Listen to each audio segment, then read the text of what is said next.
You think? I mean, obviously he only had those 2 comeback fights. That's all we as fans and media can judge him on because that's all we see. But you know, I'm sure him and his team are in the gym putting in work and everything. Just that, as a fighter, is it hard? Yeah, it hurts. It hurts in ways because, you know, we look at these WBCs, the WBA, the IBF, these rankings to uphold the rules that they made, these standards that this guy Brazil or whoever is next is a mandatory, who's been constantly active and fighting his way to support his family. And then you have a guy who comes out of nowhere off of rehabilitation, you know, fights 2 guys was even in the top 10, but because he can sell tickets and he has a big mouth, you give him a title shot right away.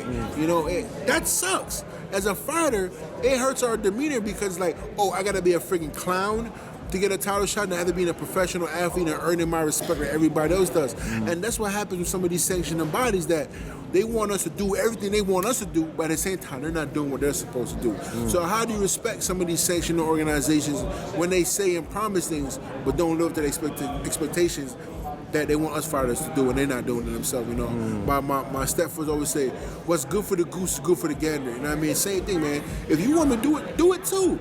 You know, don't say one thing and do another, but it's not the first time organizations have done things like this. Like I said before, they're more about quantity of dollars instead of quality of fights and respect for the organization. And at the end of the day is that, you know, you're only going to put a taint on your organization if you keep doing things like this, because fighters are going to see like, man, I'm not fighting for them. I'm not living up to their rules and position because, look, what they do? You're going to shit on me for next guy just because he can sell a buck. Do you look at it differently now, being on the other side, being a promoter? Like, do you look at that situation differently? I look at everything, man. I've always looked at everything, and just having my promotional rights and stuff like that is just, it makes me more aware, like, damn, he did that to this fighter? You know, and I can't say nothing to a certain fighter because, you know, they have these rights that protect promoters from being snakes, you know, interference clause and all that kind of crap. So I can't even go tell some of my friends they're being effed in the behind or whatever because it's a cause effect. You know what I mean? So it's hard. It sucks, man. But, you know, before they sign contracts, a lot of my friends come and ask me, what should I do? I'm like, yo, you got to get this. Try to do that, because the minute you sign that paperwork, like, nobody can talk to you. Nobody can say nothing to you. You're allowed to get, you know, raped by this guy. You know, sorry to use that word, but allowed to get, you know, effed over by this guy. You know? And it hurts, man. You know, it's a hurtful sport. You know, we only have a minimum amount of time to do what we can do, and hopefully get the right kind of fights. But I think with Eddie Hearn and Matchroom Boxing as of right now, when Showtime kind of did me a little dirty for not finding Anna Kawanaki, and HBO stepped to the plate, and HBO, you know, is unfortunately out of the boxing picture now, and we have Bob Arum and PBC, and we have Eddie. You know, out of everybody so far that I've seen, paper-wise, money-wise, Eddie Hearn came to play, man. And as before you mentioned the zone contract, he came to play, and I'm here, man. I'm gonna have fun, man. I'm gonna, you know what?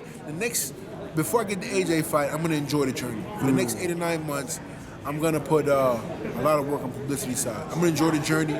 I'm not gonna say I'm calling the AJ out as much as before. I'm gonna focus on myself, my team, Wiseman Group, you know, Mark Roberts, Big Big Promotions. I wanna focus on us. You know, build it from the ground up, and just have fun, man. Just have fun. Yeah. You got a winner for Wilder versus Fury? Based on past performances, man, I think Deontay could take it, man. That's because his power doesn't lack. You know, he gets beat up for rounds and rounds sometimes, but then he'll land that one shot, and then, you know, that's all she wrote. But you know, time will tell. Power's not everything. You know, we knew that with Foreman. You know that with Pacquiao, you know, a lot of fighters that have power, but from a technical standpoint with Deontay Wilder, do you think he presents any problem? I mean, obviously he has power, but technically doesn't present he's problems. horrible. He's probably the worst. I think Deontay's the worst boxer in boxing.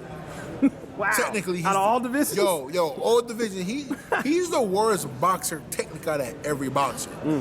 But the boy has the power changer. The equalizer. You know what I mean? And if you don't jump on him or try to get him out early and make him survive, it can cause havoc.